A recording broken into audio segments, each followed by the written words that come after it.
Bonjour, cette semaine, on survit à une extinction humaine dans vos salles de cinéma avec ce film catastrophe très réussi. Puis on enfourche sa moto avec The Bike Riders et Vice Versa numéro 2 très attendu arrive sur les écrans. Nous avons rencontré une partie du cast vocal français. Enfin, nous évoquons les autres sorties de la semaine sur grand et petit écran.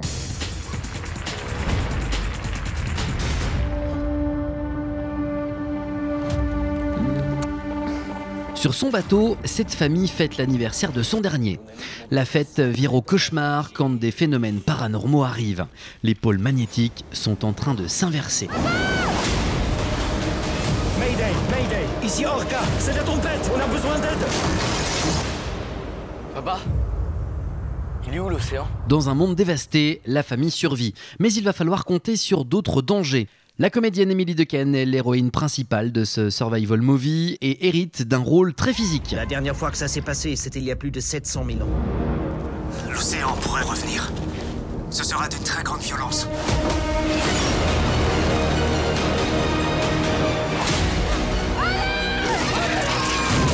Je rentrais d'un mois de vacances et moi, un mois de vacances en Corse, je peux vous dire que c'est laisser aller total. Donc j'étais absolument pas prête à incarner une sorte de Lara Croft, voilà. Et en plus, je partais en tournage un mois à Toulouse. Donc c'est pas comme si j'avais un mois devant moi pour préparer le film comme une dingue. Donc je suis partie faire mon film à Toulouse et tous les soirs en visio, ou presque, un soir sur deux, j'avais un préparateur physique en visio avec qui je faisais du sport à fond. Et j'allais nager les autres jours dans une piscine olympique géniale, histoire d'être en forme et d'assurer pendant le tournage. Ouais. C'est quoi ce merde? Les arthropodes des abysses. Ils attaquent pour se nourrir. Dans un rythme haletant, on suit cette famille bravant les dangers qui se présentent à elle. J'adore ce film, je suis très fière de ce film. Quand j'ai lu ce scénario, ça m'a rappelé absolument tout ce que j'aime, c'est-à-dire que le réalisme, la dystopie, un petit clin d'œil à l'environnement, enfin en tout cas au fait que la nature est plus forte que l'être humain, un petit rappel à l'ordre des choses, parce que l'inversion des pôles magnétiques existe, mais il ne se passe pas ce qui se passe dans le film. Cependant, ça nous permet de se rappeler que la nature est plus forte que nous. Panne, ici le bateau Orca, vous me recevez? Orca, Oscar Romeo Charlie Alpha, répondez. Putain de merde. Et contrairement à ce que l'on pourrait imaginer, le registre du cinéma de genre, voire d'horreur, a toujours passionné la comédienne. Je suis complètement fan du film de genre. Je l'ai toujours été. Vraiment, c'est... En fait, ma culture, elle est essentiellement basée sur le film de genre. Bien plus que sur celle du cinéma d'auteur des frères Dardenne, etc. Quand j'ai rencontré les frères Dardenne, j'étais incollable sur les films de Wes Craven, mais absolument pas sur le cinéma des frères Dardenne. Non, mais enfin voilà, moi je regarde et puis à l'adolescence tous les slashers, les screams, enfin tout. Je me suis mangé absolument tout, les bons, les moins bons. J'aime ça. Voilà, j'aime les films de genre. Mayday, l'océan a disparu. 4 passagers à bord. Est-ce que vous savez ce qui se passe? Une inversion des pôles magnétiques. Le titre de ce film sied particulièrement bien à la comédienne qui a révélé lors d'une montée des marches à Cannes son nouveau physique en rémission d'un cancer. Un acte courageux. J'ai pas pensé à ça d'abord. J'ai pensé... il y avait les 25 ans de Rosetta. Et puis, j'avais très envie d'être présente à Cannes parce que je commençais à me sentir mieux. Et je me suis dit, tiens, ce serait un bon retour pour faire savoir que je suis là et que je peux travailler, tourner. Et ensuite, je me suis dit, tiens, et surtout, ça va faire beaucoup de bien aux personnes malades de voir que le cancer n'est pas que synonyme de mort, que le cancer peut être aussi synonyme de vie. Et même de superficialité. On va découvrir cette semaine sur grand écran ce film catastrophe français qui n'a absolument rien à envier aux blockbusters américains et qui va nous faire frissonner.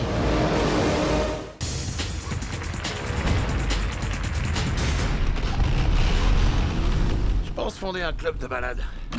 Le nouveau film de Jeff Nichols, réalisateur de Take Shelter et Mud, avec la nouvelle coqueluche d'Hollywood, Austin Butler, l'excellente Jodie Comer et le non moins génial Tom Hardy, est une pépite remarquable.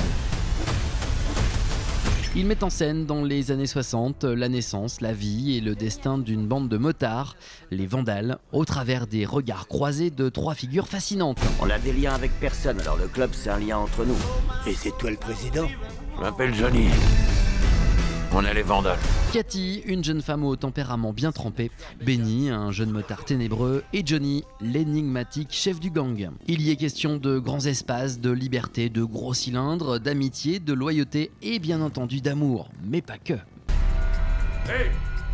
Je t'ai dit d'enlever ce blouson. Faudra que tu me tues pour que je l'enlève.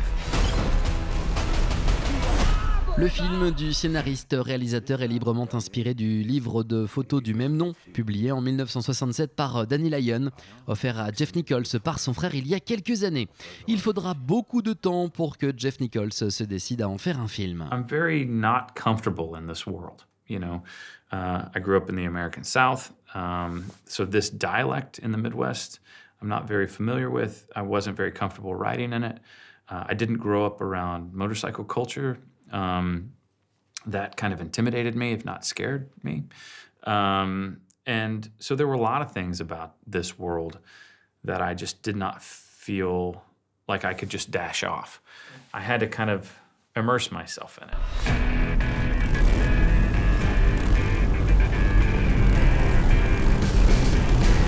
Une immersion, tant chaque scène du film donne le sentiment d'être prise sur le vif dans l'intimité de chacun.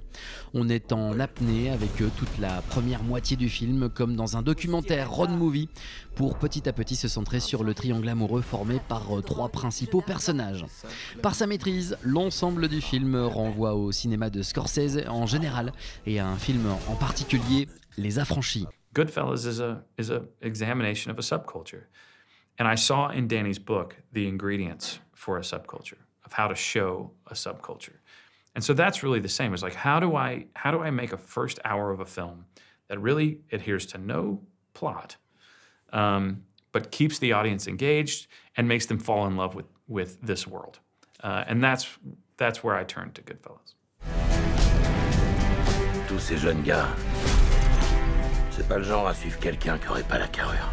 Digne héritier d'Easy Riders, Jeff Nichols prouve avec The Bike Riders qu'il est à la fois un cinéaste classique et moderne, puissant et intimiste, touchant et captivant. Vivement la suite.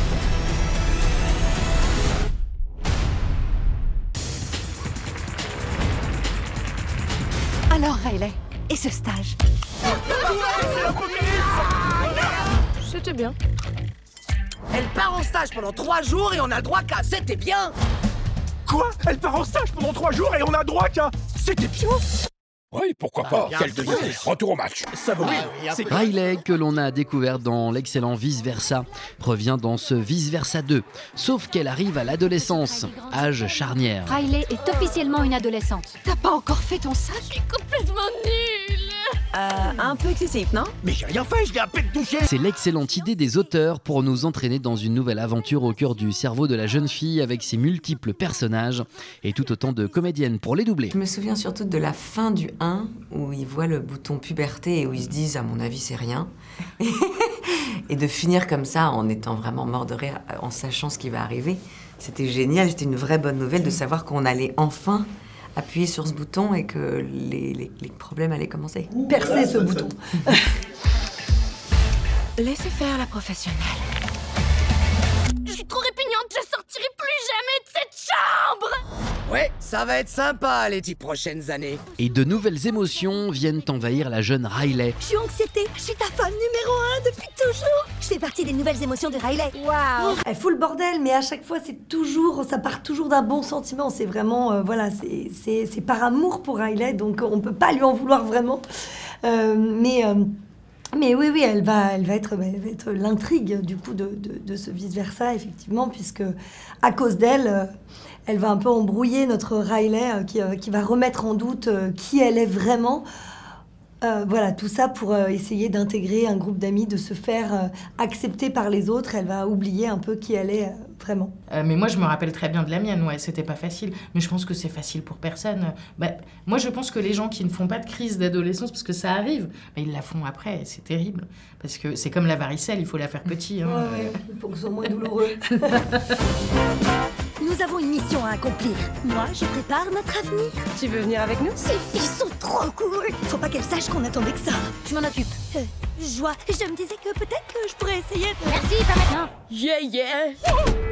Et ben voilà, c'est très exactement tout ce qu'il fallait. Avec toujours beaucoup de finesse et d'intelligence dans le sujet. Ce qu'on aime dans les Pixar, c'est leur intelligence et c'est le travail énorme qu'ils font sur l'histoire qu'ils racontent. Parce que c'est pour ça qu'ils sont meilleurs que les autres. C'est parce que l'histoire qu'ils racontent, elle est tellement exigeante et tellement...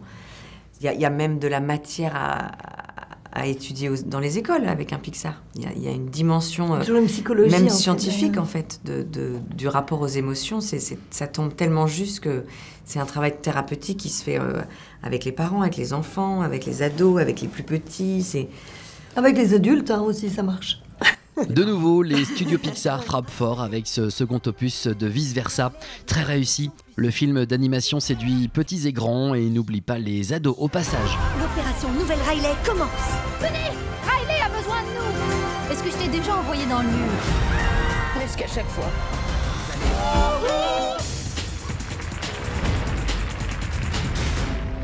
Vous avez quel âge, Maria? 19. Vous seriez la 12e tête d'affiche. Et puis Marlon Brando m'a dit oui. Brando.